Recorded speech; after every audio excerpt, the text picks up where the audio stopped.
श्री स्वामी समर्थ मित्रांनो, खूप भक्ती करता पण घरात शांती नाही. दररोज पूजा करता तरीही भांडण का थांबत नाही? चूक नक्की कुठे होते? भक्तीत की घरच्या वातावरणात?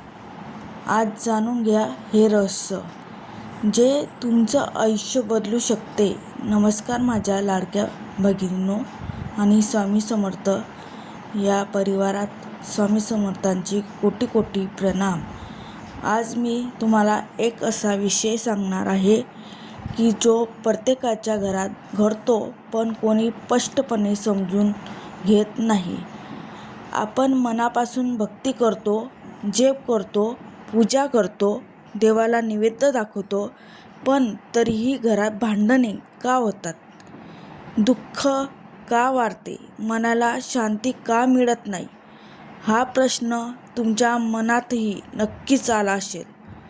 आणि आज यांचे प्रश्नाचे उत्तर आपण अतिशय प्रेमाने आणि समजून घेऊन जाणून घेणार आहोत.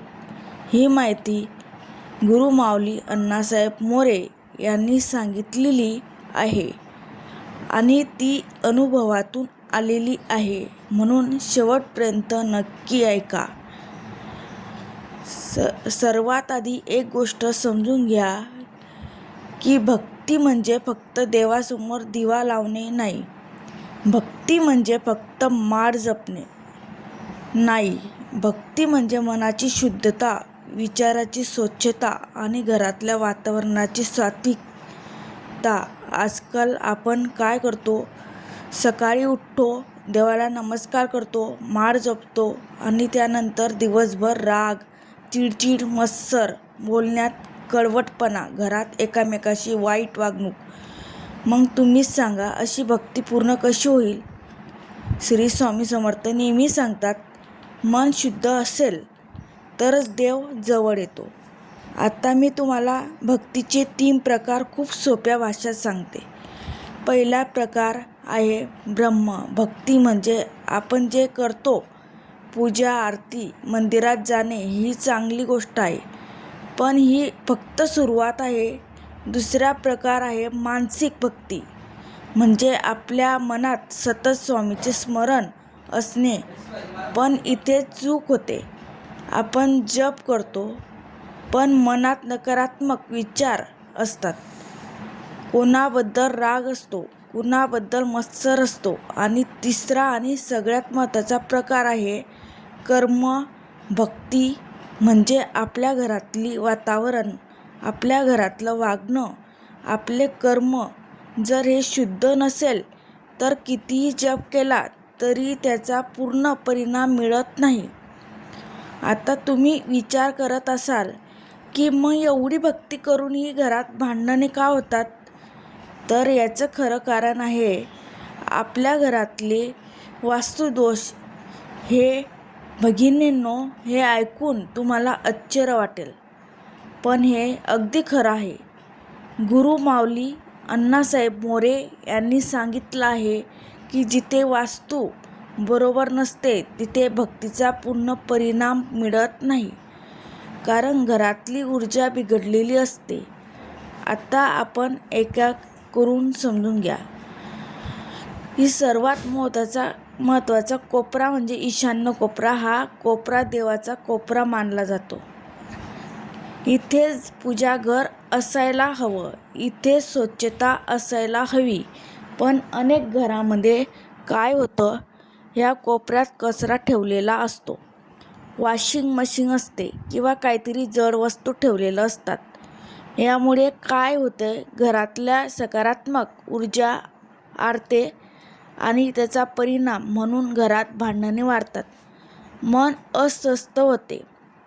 दुसरा कोपरा म्हणजे नेतृत्व.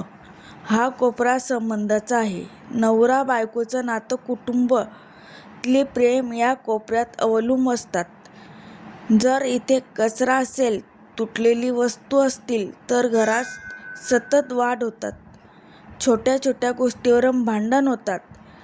तिसरा कोपरा आहे दक्षिण पश्चिम. हा कोपरा स्थैर्य आणि पैशाचा आहे. जर इथे योग्य व्यवस्था नसेल तर घरात पैशाची अडचण येते. कितीही कमवलं तरी टिकत नाही. आता एक छोटंसं उदाहरण सांगते. एक बाई रोज स्वामीची खूप सेवा करायची. दिवसाला 100 माळ जप करायची. पण तिच्या घरात सतत सासू सुनेचे भांडण चालायचे. मनाला शांती नव्हती. मग तिने गुरुमाऊलीचा सल्ला घेतला. तेव्हा त्यांनी सांगितलं, तुझ्या घराचा ईशान्य कोपरा स्वच्छ नाही, तिथे जड वस्तू ठेवलेल्या आहेत. आधी तो कोपरा स्वच्छ करा आणि तिथे स्वामींचा फोटो ठेवा. तिने अगदी मनापासून हे केलं. फक्त 15 दिवसात तिच्या घरात शांतता आली. यावरून एक गोष्ट स्पष्ट होते की भक्ती आणि वास्तू हे दोन्ही एकमेकांशी जोडलेले आहेत. फक्त भक्ती करूनही चालत नाही आणि फक्त वस्तू करूनही चालत नाही. दोन्ही गोष्टी संतुलित असायला हवेत. आता मी तुम्हाला स्वामी समर्थांच्या लीलामधून एक सुंदर गोष्ट सांगते. एक भक्त स्वामीकडे आला आणि म्हणाला, बाबा, मी रोज जप करतो, पूजा करतो, पण माझ्या घरात सुख नाही. स्वामींचे डोळे बंद करून त्यांच्या घराची स्थिती पाहिली आणि म्हणाले, तुझ्या घराचा मध्यभाग बंद आहे. तिथे जड वस्तू ठेवलेल्या आहेत. तो ब्रह्मस्थान आहे, तो मोकळा ठेव. मग त्या भक्ताने घरी जाऊन तो भाग मोकळा केला आणि काही दिवसातच त्यांच्या घरात बदल दिसू लागला. भगिनींनो, आता तुम्हाला काही सोपे उपाय सांगते जे तुम्ही आजपासून करू शकता. पहिला उपाय, रोज सकाळी उठून ईशान्य कोपरा स्वच्छ करा. तिथे पाणी शिंपडा आणि स्वामींच्या फोटोला नमस्कार करा. दुसरा उपाय, घरात तुटलेल्या वस्तू ठेवू नका, त्या लगेच बाहेर काढा. तिसरा उपाय, रोज संध्याकाळी धूप फिरवा, त्यामुळे घरातल्या नकारात्मक ऊर्जा निघून जाते. चौथा उपाय, जप करताना फक्त शब्द उच्चारू नका, तर मनापासून स्वामीचे स्मरण करा. आणि सगळ्यात महत्त्वाची गोष्ट, घरात प्रेमाने बोला, एकमेकाशी गोड वागा, कारण देव तिथेच वास करतो जिथे प्रेम असतं.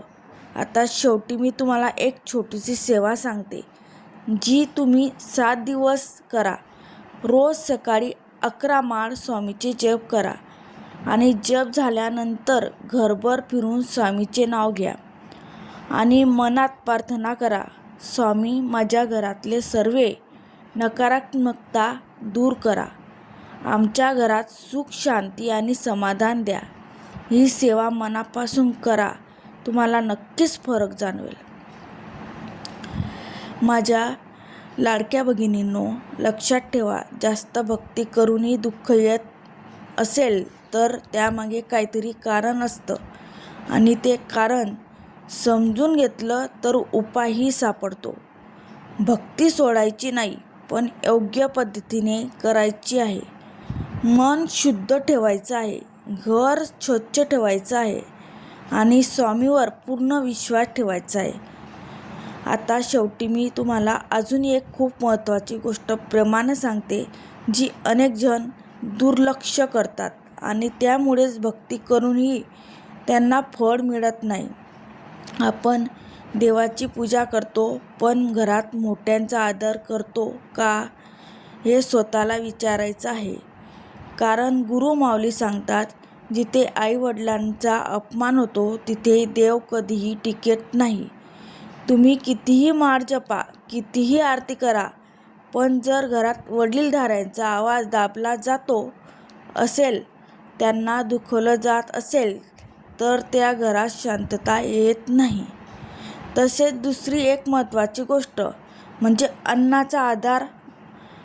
अनेक वेळा आपण अन्न वाया घालवतो, उगाच टाकून देतो. पण लक्षात ठेवा, अन्न म्हणजे लक्ष्मीचं रूप आहे. जिथे अन्नाचा अपमान होतो तिथे पैशाची अडचण कधीही संपत नाही. त्यामुळे जेवढं लागेल तेवढंच वाढा आणि अन्न नेहमी कृतज्ञाने घ्या. आणखी एक छोटी पण प्रभावी सवय लावा. रोज रात्री झोपण्यापूर्वी 2 मिनटं स्वामीचे नाव घेत बसायचं आणि दिवसभर आपण कुठे चुकलो याचा विचार करायचं. कोणाला दुखवलं असेल तर मनातच त्यांची माफी मागायची. ही सवय तुमचे मन हलकं करेल आणि घरातलं वातावरण हळूहळू शांत होईल. एक गोष्ट कायम लक्षात ठेवा, देव कधीच उशीर करत नाही, पण तो योग्य वेळेची वाट पाहतो. म्हणून आज केलेली भक्ती उद्या फळ देईल असा हट्ट करू नका. संयम ठेवा, विश्वास ठेवा आणि सातत्य ठेवा. श्री स्वामी समर्थ तुमच्या प्रत्येक प्रयत्नाकडे पाहत आहे आणि योग्य वेळ ते नक्कीच कृपा करतील. ही छोटी छोटी गोष्टी जर तुम्ही आयुष्यात आणल्या तर तुमची भक्ती नक्कीच फळ देईल आणि तुमच्या घरात सुख, शांती आणि समाधान कायम राहील. आजचा हा विषय तुम्हाला कसा वाटला हे नक्की कमेंटमध्ये सांगा. श्री स्वामी समर्थ.